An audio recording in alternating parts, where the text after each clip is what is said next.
चलिए, in this class we will be discussing about some practical applications of conservation of linear momentum, right? So चलिए लिख लेते हैं applications of conservation of linear momentum. In last lecture we discussed about the conservation of linear momentum and उसमें हमने कुछ चीजों के बारे में डिस्कस किया था, जैसे we discussed about the statement of the conservation of linear momentum. So we stated that if external force on the system vanishes, if external force on the system is zero, अगर किसी system पर external force zero है तो there will be no change in momentum. dp by dt is zero, right? There will be no change in momentum. ठीक है, अगर किसी system में external pressure constant, external force constant zero है, sorry, तो उसमें क्या होगा, मोमेंटम चेंज नहीं होगा. ठीक है कि नहीं, है ना, मोमेंटम चेंज नहीं होगा. और you can write it, initial momentum जो है that will always be equal to final momentum. Initial momentum will be equal to final momentum if the external force on the system is zero. ठीक है कि नहीं, ये चीज हमने पढ़ी थी. चलिए कुछ प्रैक्टिकल एप्लीकेशंस देख लेते हैं इसकी. कुछ जगह पर कॉमन लाइफ में, डे टू डे लाइफ में बहुत सारी जगह पर हमें ये यूज होता हुआ दिखता है, principle of conservation of linear momentum. तो देखते थे, सबसे पहला हम एग्जांपल लेते हैं जिसको बोलते हैं recoil of the gun. Recoil of gun. Okay, you just have a look at this. देखिए, अगर आपके पास सपोज गन है, it is like this, if like this you have a gun,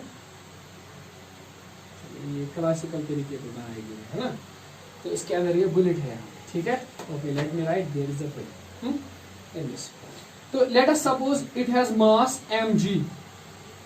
mg is nothing but it is the mass of gun और rifle, you can say. ठीक है, and इसके अंदर जो बुलेट है, let me write it, okay, will write it mb. mb is nothing but it is mass of bullet. Okay, mass of bullet. Okay, what is UG? UG is the initial velocity of the gun. It is zero. Initially हम मान लेते हैं gun जो है it is at rest. Initial velocity of gun. And what is UB? It is initial velocity of bullet. Bullet is in the gun, loaded है, ठीक है, लेकिन अभी चली नहीं है, तो therefore इसकी velocity जो है वो zero. ठीक है, गन की वेलोसिटी 0 मीटर पर सेकंड और बुलेट की वेलोसिटी 0 मीटर पर सेकंड. ठीक है, ये जो सारे मतलब ये फिगर वगैरह है, हालात है अभी बिफोर फायरिंग के हैं. ठीक है, अभी फायरिंग वगैरह कुछ नहीं किया हमने इसमें, before firing of a bullet. Okay, right. अभी क्या करेंगे, अगर इसमें से फायर बुलेट बाहर निकल जाती है, फायर होता है, तो चलिए हम इसको ड्रॉ कर देते हैं. तो इस तरह से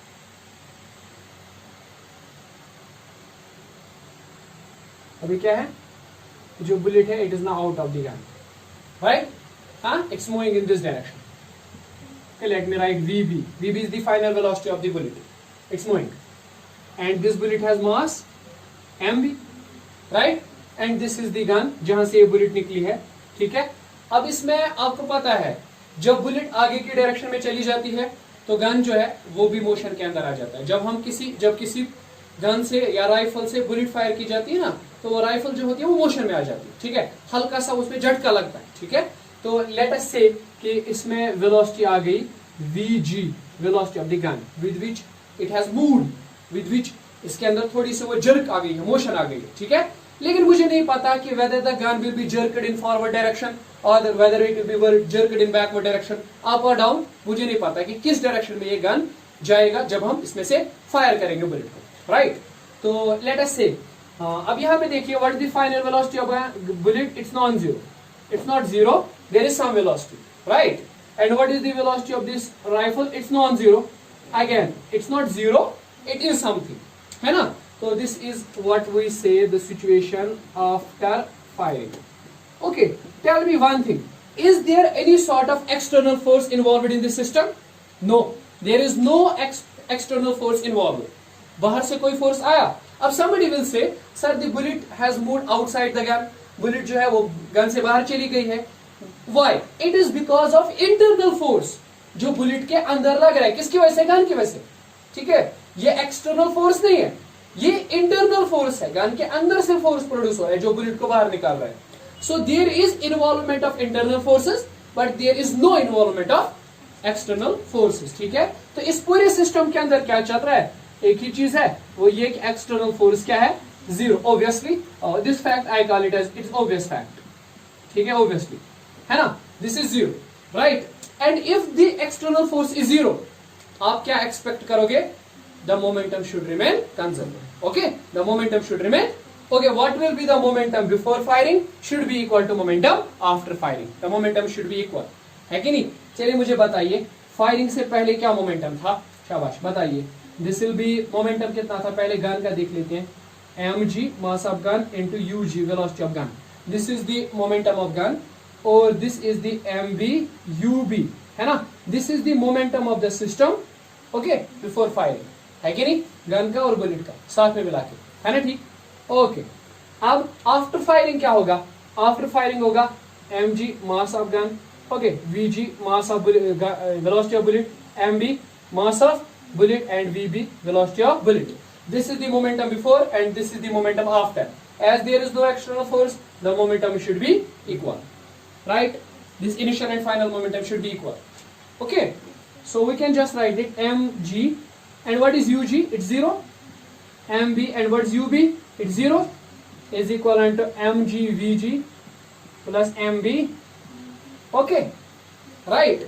So this whole left hand side becomes 0, so it will be 0, okay, which is equivalent to this one, mg vg plus mb vb. Can I write it like this way? I will take this one to this side, so mg vg, it will be minus mb vb. ठीक है, एक side पे तो minus रहेगा ना. ठीक, तो what will be vg, vg will be minus mb mg and vb. Okay, see, this is the velocity of gun and this is the velocity of bullet. These two, velocity of gun and velocity of bullet, are opposite to each other. There is a minus sign. ठीक है, opposite to each other. मतलब अगर bullet forward direction में चलेगी तो gun की जो velocity है वो बैकवर्ड डायरेक्शन में होगी. ठीक है कि नहीं. Have you ever seen somebody who is firing. ठीक है, तो आपको लगेगा टीवी वगैरह पे दिखाते हैं, तो जैसे वो राइफल पकड़ते हैं आगे की तरफ बुलेट को फायर करते हैं तो वो पीछे की तरफ चली जाती है. ठीक है, that is why a soldier always puts the gun near his shoulder, right, because there is some strength in the shoulder. So if the rifle is even this recoiled, ठीक, ही और शी में टॉलरेट इट. ठीक है, वो आराम से बर्दाश्त कर सकता है अगर उसके शोल्डर. हाँ, समटाइम्स इट बिकम्स रिकॉइल जो होता है बहुत ज्यादा होता है, उस वजह से क्या होता है, shoulder injuries are common among soldiers. Shoulder injuries are common because of the firing. Initially होता है उन लोगों के अंदर जो ट्रेनिंग वगैरह करते हैं, तो उनको तो ज्यादा एक्सपीरियंस नहीं होता है, तो these injuries are common, right. So this is what we call as recoil velocity of gun. Okay, recoil velocity of gun. Okay, let us assume now, let us explain how, why is this happening. देखिए, अगर bullet आगे की direction में जा रहा है, means it carries some momentum, it carries some in forward direction, right. It has some momentum in forward direction. इस तरह से इसका मोमेंटम है फॉरवर्ड डायरेक्शन में. ठीक है कि नहीं. अच्छा, अब सोचिए पहले कितना मोमेंटम था, 0. पहले मोमेंटम था 0. बाद में क्या हुआ, जब यहां से ये बुलेट मोशन करने लगी तो व्हाट हैपेंस, इसका मोमेंटम है इन forward direction. Now the momentum of other part of the system, momentum of the gun should be in opposite direction. ये opposite direction में होना चाहिए, so that ये दोनों momentums cancel करके फिर से 0 momentum बना सके. ठीक है कि नहीं, है ना. ठीक, otherwise अगर ये cancel नहीं करेंगे एक दूसरे को, the conservation of linear momentum will be violated, right. सो अगर किसी से पूछा जाए ये गन क्यों पीछे वाली डायरेक्शन में जाती है, क्योंकि भाई बुलेट आगे जा रही है, उसका मोमेंटम फॉरवर्ड डायरेक्शन में है, पहले इनिशियल मोमेंटम 0 है, अब अगर मोमेंटम को फिर से 0 करना है, so the gun has to move in backward direction. Okay, right, so that the momentum will become 0 again. ठीक है कि नहीं. So in order to conserve the momentum what happens, the gun recoils. ठीक है कि नहीं, गन रिकॉइल करता है. ठीक है, तो ये तो रही पहली सबसे मतलब जो फेमस एग्जांपल है इसकी, आपको यहाँ पे देखने को मिलेगी रिकॉइल ऑफ गन के केस में. ठीक है. Okay, second type of similar example is there. एक सिंपल एग्जांपल है कि आपने देखा होगा कि जब कोई पर्सन जो है ना बोट से जंप करता है शोर पे, किनारे पे, ठीक है, तो क्या होता है, वो आगे की डायरेक्शन में जंप करता है और जो बोट है वो हल्के सी पीछे डायरेक्शन में चली जाती है, राइट. देखा है इस चीज को. Now why this happens, late me से व्हाई. ठीक है, देखिए तो will write it briefly. When a person jumps from okay, from boat to shore या on land, what happens? boat moves backward. Boat जो है वो बैकवर्ड डायरेक्शन में चली जाती है. ठीक है, अब इस चीज को सिंपली एक्सप्लेन किया जा सकता है कंजर्वेशन से. Let me say this is some sort of a water which there is a little boat and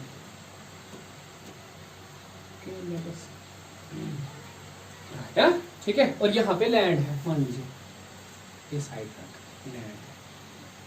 this is land, this is water. Okay, so there is a person here. ठीक है, now this is the situation before jumping. He has not moved, so this is the situation before jumping. Yeah? The boat is in rest, the man is in rest, so the system has zero momentum, right? अच्छा, अब अगर ये jump मारता है तो what happens? ये देखिए अब ये जंप करने लगेगा इस तरह से.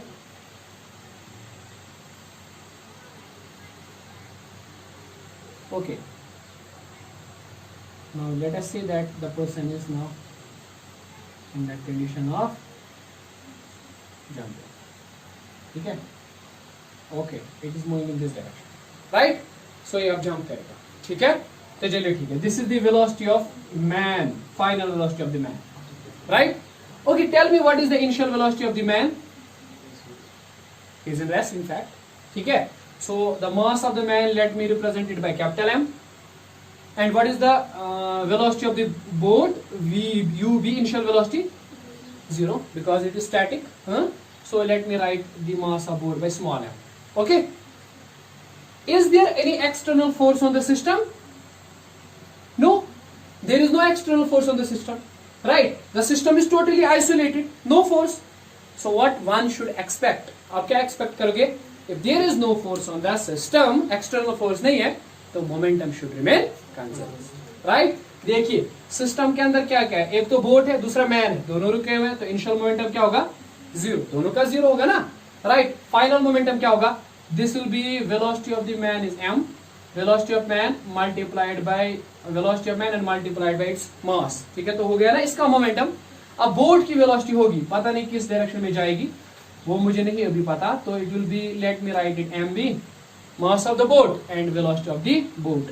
Okay, if we try to find out this vb, हम इसको यहाँ ले जाएंगे, तो it will be mv vb minus m into vm. So I can write vb is minus m vm divided by vb, sorry mb. ठीक है, m या shortcut में m लिख सकते हैं. ठीक है, बताइए मुझे इसका क्या मतलब हुआ? जो वेलोसिटी ऑफ द बोट है that is in opposite direction to the velocity of man. ठीक है कि नहीं? तो अगर मैन आगे जंप करेगा, बोट पीछे वाली डायरेक्शन में जाएगी. ठीक है कि नहीं? अब इस चीज को फिजिकली समझिए. देखिए पहले कितना था मोमेंटम सिस्टम का?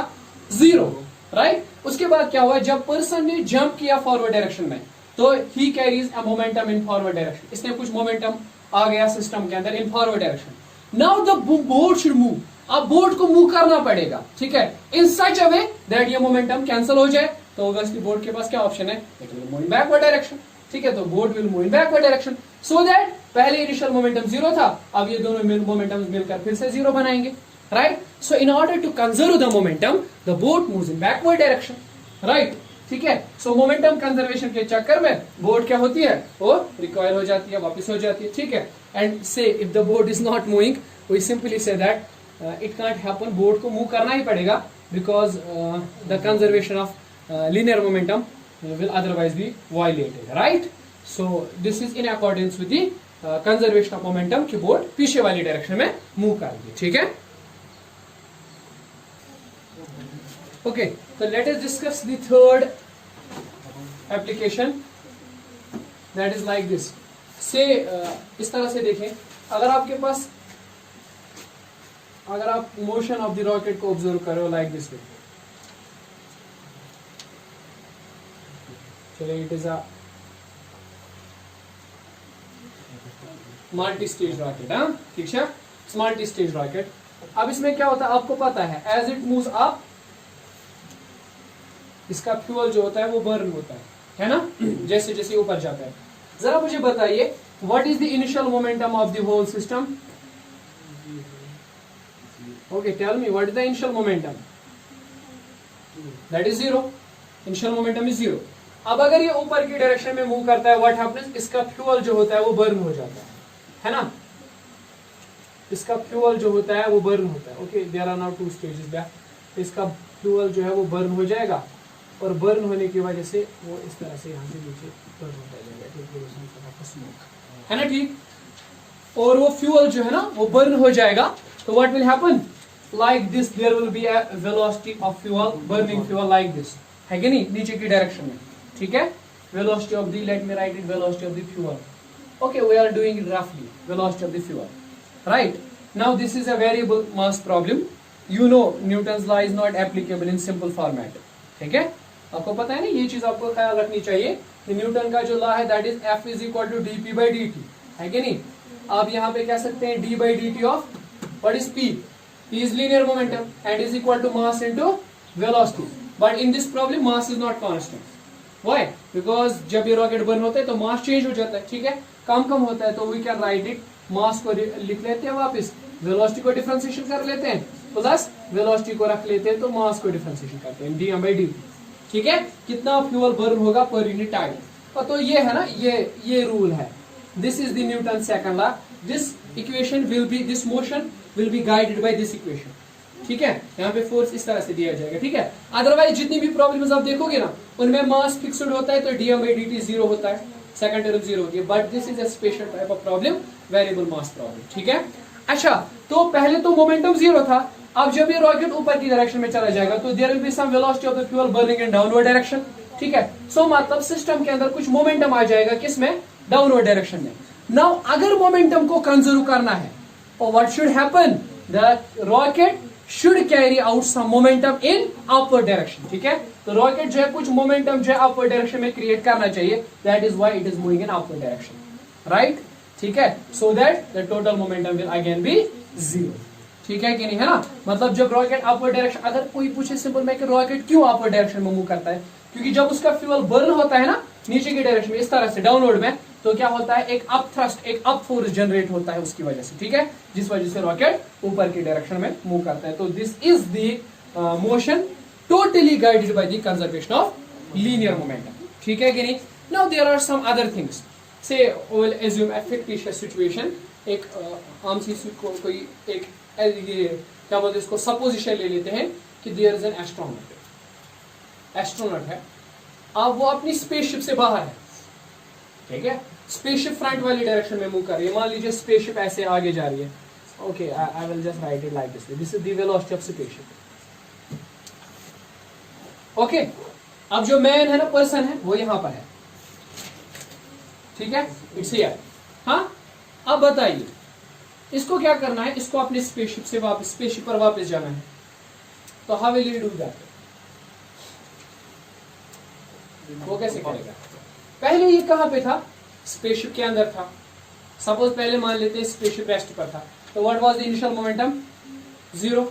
अब ये स्पेसशिप से बाहर आ गया, तो स्पेसशिप मूव कर रही है फ्रंट डायरेक्शन में, अब इसको वापस जाना है स्पेसशिप में, तो अगर स्पेसशिप आगे की डायरेक्शन में जा रही है, there is some momentum in this direction, this is the momentum of spaceship, है कि नहीं, है ना। अब इसे क्या करना पड़ेगा, सो दैट ये स्पेसशिप पे वापस चला जाए, शाबाश।